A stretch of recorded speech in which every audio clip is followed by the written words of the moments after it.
Demak, keyingi kelgan joyimiz bu Mirzo Ulug'bek Bey, eski Mirzo Ulug'bek Bey nologiya tomoni botanika bog'idan kelaverish bo'ladi bu. To'g'risida Mirzo Ulug'bek Bey bashariy axranasi bo'lyapti. Bu tarafimizda Eko bozorga chiqib ketish yo'li, TTZ taraflarga ketadigan yo'li bor. Bu yerda mana shu yo'ldan kirib borganimizda 200 metrcha kirganimizda chap qo'limizda xonadon bo'ladi.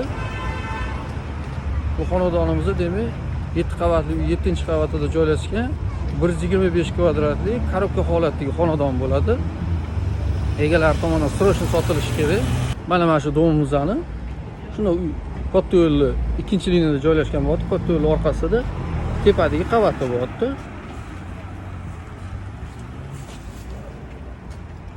Mana shu qavatda bo'lyapti. Banergacha egalar o'z raqamlarini yozib qo'yishgan.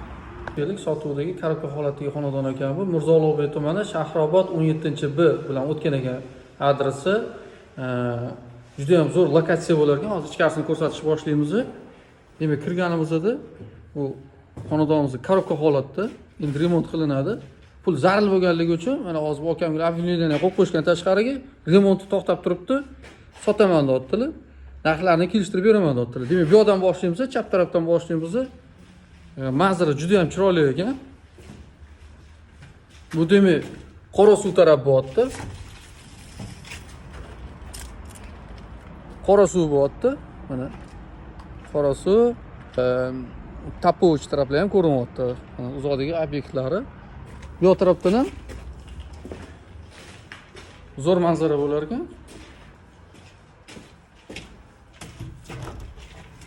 Mana bu tarafda telebashni ko'rinyapti. Toshkent Citygacha ko'rinib boradigan joylarga yangi qurilayotgan domlar, manzara zo'r. Mana shunda maza qilib o'tirsa bo'ladigan joylar qilsa bo'ladi. Remontini qilgandan keyin ketib dalish ko'rsatamiz bo'lsam, uylarning ichini. Xo'p, bu hozir kirib kelgan joyimiz bo'lyapti.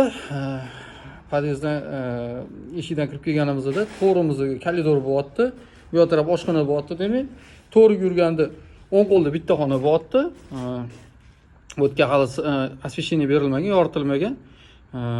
Dushovoyi, tualet qilsa bo'ladi deyapti.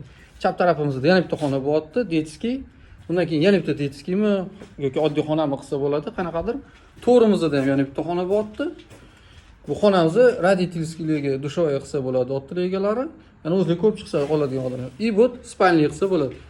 Reja bo'yicha shunaqa bo'lgan, endi kim qanaqa xohlasa, olganiga qarab turib remontini qilib olaveradi. Mana bu ko'rinadigan manzarasi. Endi remont ham shu holat hozir to'xtab turibdi. Kimlardir atechinto qiladimi, kimlardir abo'y qiladimi, o'zini qurbidan kelib chiqqan holatda remontini qilaveradi. Keyin yana bitta narsani aytib o'tib ketish kerak bo'ladi. Bu yerda mana bu akamizni oldidagi oynalarini pultni ochilib yopiladigan qilgan ekanlar. Hozir motorchilarni qo'ysam bo'ldi deyaptilar. Bu pultni ochilib yopilar ekan, dakansa ochiladi deyaptilar. Past qismi qolgan holatda. Shu narsalarni aytib o'tib keting dedilar. Mana liftlarimiz ham ishlaydigan holatda. Zo'r remont qilingan yangi liftlar. Минус первый этаж. Mana minus birinchi qavatimizda okamlarni avtoturargohlari alohida ajratilgan. Это какое место будет? Ну, центровое место, 2 парковочных места. Mana shu to'g'rimizdagi ikkita joy okamga biriktirilgan bo'lar ekan. Kim oladigan bo'lsa 40 kvadratli joyga dokumentalni qilib berilar ekan bu narsa. Bu yerda shuna zinadan chiqadigan bo'lsak, mana yonimizda zina bor.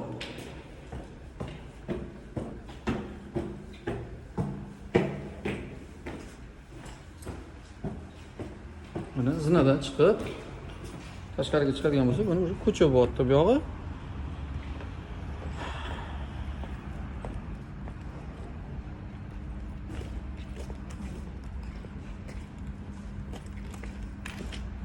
Va mana shu eng oxirgi etaj haqida ketdi, 7-etaj haqida gap ketdi. Ko'ringlar, kanalimizga obuna bo'lib, like bosgan bo'lsangiz.